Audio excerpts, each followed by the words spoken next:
పేదరికం నిర్మూలనకు అభివృద్ధికి విద్య ఒక్కటే రాజ్యమార్గమని కేంద్ర రాష్ట్ర మంత్రులు భూపతిరాజు శ్రీనివాస్ వర్మ, నిమ్మల రామానాయుడు పేర్కొన్నారు. పేదరికం నిర్మూలనకు అభివృద్ధికి విద్య ఒక్కటే రాజమార్గమని కేంద్ర రాష్ట్ర మంత్రులు భూపతిరాజు శ్రీనివాస్ వర్మ, నిమ్మల రామానాయుడు పేర్కొన్నారు.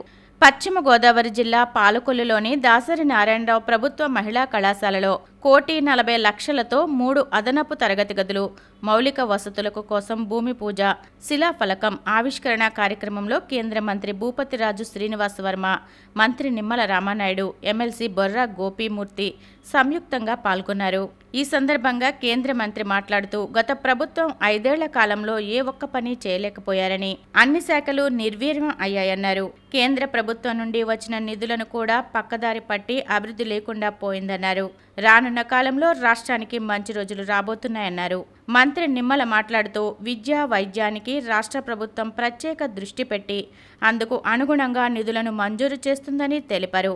కేంద్ర మంత్రి చొరవతో విడుదలై నిధుల ద్వారా కళాశాలలకు 3 అదనపు తరగతి గదులను, పూర్తి మౌలిక సదుపాయాలు కల్పించడానికి ఎంతగానో ఉపయోగపడతాయన్నారు. ప్రజలు విద్యార్థులు రావడం జరిగింది.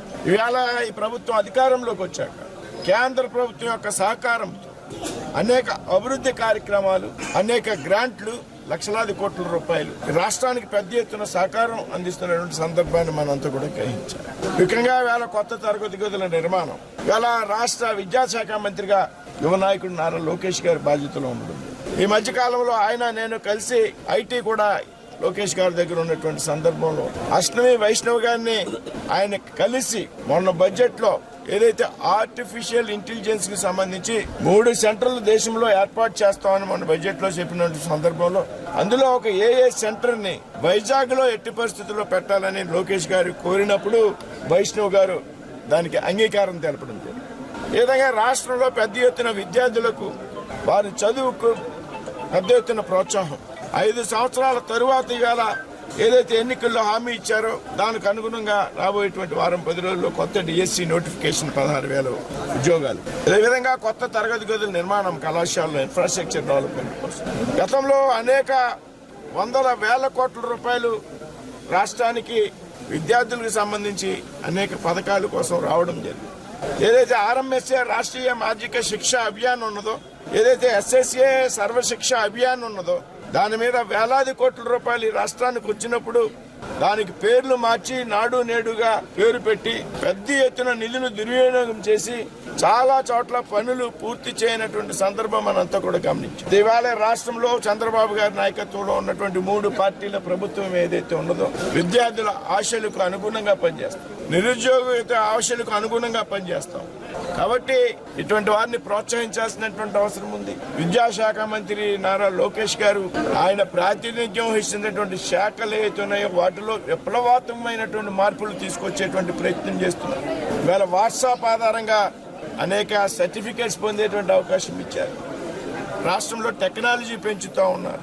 కాబట్టి వారిని అభినందిస్తూ ఇవాళ పాలకొల్లు డిఎన్ఆర్ మహిళా కళాశాల ఏదైతే ఉన్నదో మరి అదనపు తరగతుల గదుల నిర్మాణానికి చొరవ తీసుకున్నటువంటి మిత్రులు రామానాయుడు గారిని అభినందిస్తూ, అదేవిధంగా రాష్ట్రంలో ఎక్కడా లేని విధంగా డిఎస్సి వస్తుందనేటువంటి ఆలోచనతో 40 రోజుల క్రితమే దాదాపు పాలకొల్లో ఉన్నటువంటి విద్యా బోధన సంబంధించి కోర్సులు చదువుకున్నారు. వారిలో దాదాపు 750 మందికి 90 రోజులు శిక్షణ సమయం సంకల్పించి 40 రోజులు ఇప్పటికే పూర్తి చేసి రాబోయేటువంటి 50 రోజుల్లో కూడా రాష్ట్రంలో వివిధ సబ్జెక్టులో నిష్ణాతులైనటువంటి అధ్యాపకులను రప్పించి ఏదైతే బీఈడీ అభ్యర్థులకు శిక్షణ ఇవ్వడంలో రాష్ట్రంలోనే పేరు పొందినటువంటి అవనిగడ్డ ప్రాంతం నుంచి అధ్యాపకులను రప్పించి ఏ సబ్జెక్టుకి సంబంధించినటువంటి ఆ సబ్జెక్టు విద్యార్థులకు లక్షలాది విలువైన రూపాయలు విలువైనటువంటి మెటీరియల్ అందజేసి వాళ్ళ ఆ కార్యక్రమంలో పాల్గొని ఎక్కడో రావడం జరిగింది. మరి విధంగా పెద్ద ఎత్తున విద్యార్థుల పట్ల నిరుద్యోగ యువత కోసం స్థానికంగా ఉన్నటువంటి మంత్రివర్యులు రామానాయుడు ప్రోత్సహిస్తున్న విధానానికి పార్లమెంట్ సభ్యులుగా నా మిత్రులుగా వారిని అభినందిస్తూ నేను కూడా గర్వపడుతున్నాననేటువంటి విషయాన్ని సందర్భంగా చెప్తున్నాను. ధన్యవాదాలు. ఈరోజు విద్యకు అత్యంత ప్రాధాన్యత ప్రాముఖ్యత ఇచ్చేటువంటి ప్రభుత్వం తెలుగుదేశం, జనసేన, బీజేపీ, ఎన్డీఏ ప్రభుత్వం. డిఎన్ఆర్ ఉమెన్స్ కాలేజీ మరి దాసరి నారాయణరావు గారు స్థాపించినటువంటి కళాశాల, అటువంటి కళాశాల కూడా విద్య విషయంలో కూడా ముందుండాలనేటువంటి ఆలోచనతో ఇక్కడ మౌలిక వసతులు కల్పన అవసరమైనటువంటి దృష్ట్యా మరి వెనువెంటనే దీనికి 1,40,00,000 రూపాయలు ఇవాళ క్లాస్ రూమ్స్ అందుబాటులో లేవనంటే 3 క్లాస్ రూమ్స్ నిర్మాణం చేసుకోవడం, అదేవిధంగా ఉన్న క్లాస్ రూమ్స్ కూడా మరి పనికిరానిటువంటి స్థితిలో ఉంటే వాటిని కూడా రిపేర్స్, ఇన్నోవేషన్ ఇవన్నీ కూడా చేసేటువంటి ప్రక్రియకి ఈ రోజు శ్రీకారం చుట్టడం జరిగింది. ఖచ్చితంగా రేపు పాలకొల్లు నియోజకవర్గంలో ఏదైతే ఈ కాలేజీలో కూడా ఇటువంటి మంచి మౌలిక వసతులు, అదేవిధంగా మంచి ఇన్ఫ్రాస్ట్రక్చర్ కూడా ఏర్పాటు చేసేటువంటి బాధ్యత మరి స్థానిక శాసనసభ్యుడిగా నేను తీసుకుంటాం. అదేవిధంగా ఎవరైతే గౌరవ మంత్రివర్యులు, మన పార్లమెంటు సభ్యులు మరి వర్మ గారు మిత్రులు, ఆయన సహకారంతో కూడా ఈ నియోజకవర్గాన్ని అభివృద్ధి పదంలో